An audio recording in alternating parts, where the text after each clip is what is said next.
Hello friends, welcome to आपकी अपनी रसोई एंड लाइफ स्टाइल जोन। आज के मेरे वीडियो का टॉपिक है शनिवार व्रत कथा। जैसा कि आप सब जानते हैं कि शनिवार को शनि देव की पूजा करना बहुत ही अच्छा होता है और साथ ही साथ शनिवार की व्रत कथा पढ़ना या सुनना बहुत ही अच्छा माना जाता है। इसीलिए मैं आज आप लोगों के लिए शनिवार की व्रत कथा का वीडियो लेकर आई हूँ। तो मुझे यकीन है कि मेरा ये आज का वीडियो आप लोगों को बहुत पसंद आएगा, इसलिए आप लोग मेरा ये आज का वीडियो पूरा लास्ट तक देखिएगा और वीडियो पसंद आने पर वीडियो को लाइक और शेयर करना ना भूलिएगा।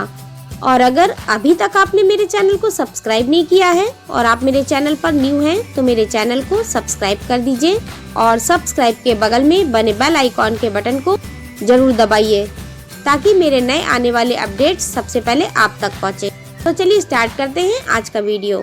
जैसा कि मैंने आपको बताया कि आज मैं आप लोगों को शनिवार की व्रत कथा सुनाऊंगी। तो शनिवार की व्रत कथा इस प्रकार है। एक बार एक समय में स्वर्ग लोक में सबसे बड़ा कौन के प्रश्न पर 9 ग्रहों में विवाद हो गया। निर्णय के लिए सभी देवता देवराज इंद्र के पास पहुँचे और बोले, हे देवराज, आपको निर्णय करना होगा कि हम में से सबसे बड़ा कौन है।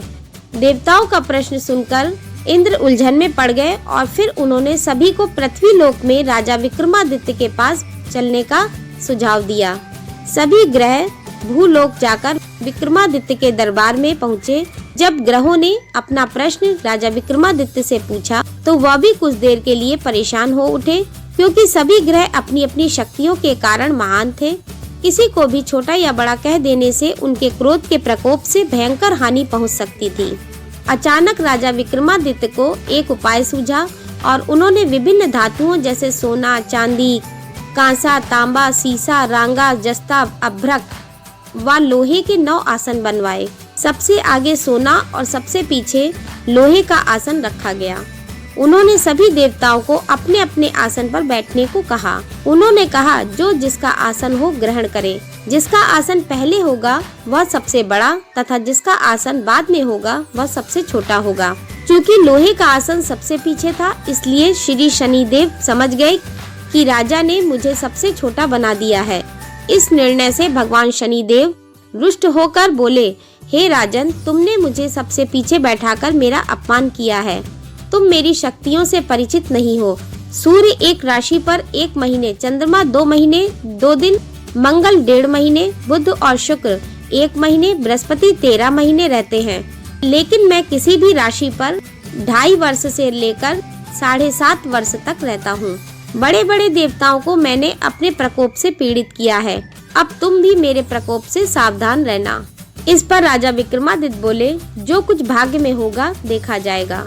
इसके बाद अन्य ग्रहों के देवता तो प्रसन्नता के साथ चले गए, परंतु भगवान शनिदेव बड़े क्रोध के साथ वहां से विदा हुए। कुछ समय के बाद जब राजा विक्रमादित्य पर 7.5 की दशा आई तो भगवान शनिदेव ने घोड़े के व्यापारी का रूप धारण किया और बहुत से घोड़ों के साथ राजा विक्रमादित्य के नगर पहुँचे। राजा विक्रमादित्य उन घोड़ों को देखकर एक अच्छे से घोड़े को अपनी सवारी के लिए चुनकर उस पर चढ़े।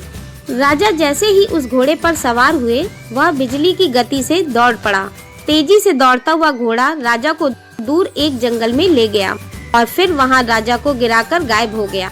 राजा अपने नगर लौटने के लिए जंगल में भटकने लगे, पर उन्हें कोई रास्ता नहीं मिला। राजा को भूख प्यास लगाई। बहुत घूमने पर उन्हें एक चरवाहा मिला। राजा ने उससे पानी मांगा। पानी पीकर राजा ने उस चरवाहे को अपनी अंगूठी दे दी और उससे रास्ता पूछकर जंगल से निकलकर पास के नगर में चल दिए। नगर पहुंचकर राजा एक सेठ की दुकान पर बैठ गए। राजा के कुछ देर दुकान पर बैठने से सेठ की बहुत बिक्री हुई। सेठ ने राजा को भाग्यवान समझा और उसे अपने घर भोजन पर ले गया। सेठ के घर में सोने का एक हार खूंटी पर लटका हुआ था। राजा को उस कमरे में छोड़कर सेठ कुछ देर के लिए बाहर चला गया। तभी एक आश्चर्यजनक घटना घटी। राजा के देखते देखते खूंटी उस सोने के हार को निगल गई। सेठ ने जब हार गायब देखा तो उसने चोरी का संदेह राजा पर किया और अपने नौकरों से कहा कि इस परदेशी को रस्सियों से बांधकर नगर के राजा के पास ले चलो। राजा ने विक्रमादित्य से हार के बारे में पूछा तो उन्होंने बताया कि खूंटी ने हार को निगल लिया। उस पर राजा क्रोधित हुए और उन्होंने चोरी करने के अपराध में विक्रमादित्य के हाथ पांव कटने का आदेश दे दिया। सैनिकों ने राजा विक्रमादित्य के हाथ पांव काटकर उन्हें सड़क पर छोड़ दिया। कुछ दिन बाद एक तेली उन्हें उठाकर अपने घर ले गया और उसे कोल्हू पर बैठा दिया। राजा आवाज देकर बैलों को हाँकता रहता। इस तरह तेली का बैल चलता रहा और राजा को भोजन मिलता रहा। भगवान शनि के प्रकोप की 7.5 पूरी होने पर वर्षा ऋतु प्रारंभ हुई। एक रात विक्रमादित्य मेघ मल्हार गा रहे थे, तभी नगर की राजकुमारी मनभावनी रथ पर सवार उस नगर के पास से गुजरी। उसने मल्हार सुना तो उसे अच्छा लगा और दासी को भेजकर गाने वाले को बुला लाने को कहा। दासी लौटकर राजकुमारी को अपंग राजा के बारे में सब कुछ बता दिया। राजकुमारी उसके मेघ मल्हार से बहुत मोहित हुई और सब कुछ जानते हुए भी उसने अपंग राजा से विवाह करने का निश्चय किया। राजकुमारी ने अपने माता पिता से जब ये बात कही तो वह हैरान रह गए।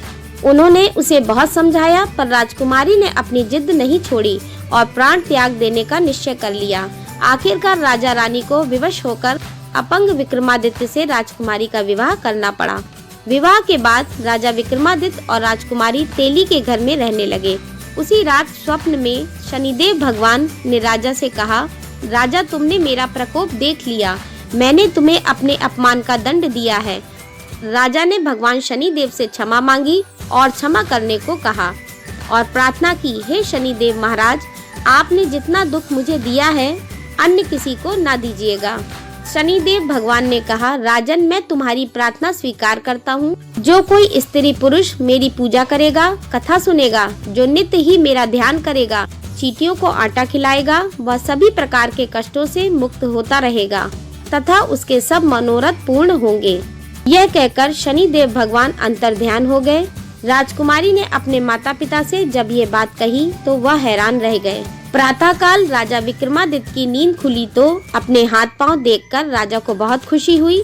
उन्होंने मन ही मन शनिदेव भगवान को प्रणाम किया। राजकुमारी भी राजा के हाथ पांव सलामत देखकर आश्चर्य में डूब गई।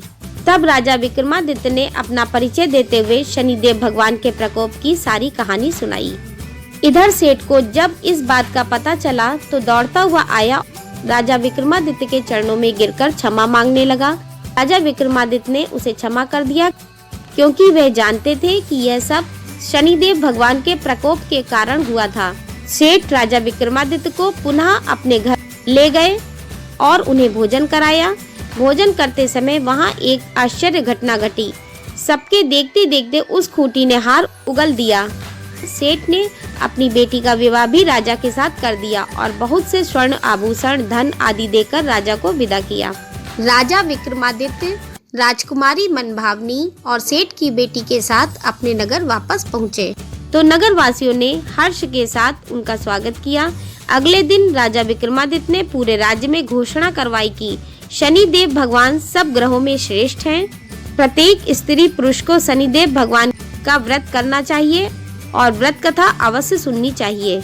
राजा विक्रमादित्य की घोषणा से शनिदेव भगवान बहुत प्रसन्न हुए। शनिदेव भगवान का व्रत करने और व्रत कथा सुनने से शनिदेव भगवान की अनुकंपा बनी रहती है और मनुष्य के सभी दुख दूर होते हैं। तो ये थी शनिदेव भगवान की व्रत कथा जो कि मैंने आपको सुनाई। तो मुझे यकीन है कि आपको मेरा आज का वीडियो बहुत पसंद आया होगा और वीडियो पसंद आने पर वीडियो को लाइक और शेयर करना ना भूलिएगा। और अगर अभी तक आपने मेरे चैनल को सब्सक्राइब नहीं किया है तो मेरे चैनल को सब्सक्राइब कर दीजिए और सब्सक्राइब के बगल में बने बेल आइकॉन के बटन को जरूर दबाइए ताकि मैं जो न्यू वीडियो अपलोड करती हूँ उसका नोटिफिकेशन सबसे पहले आप तक पहुँचे।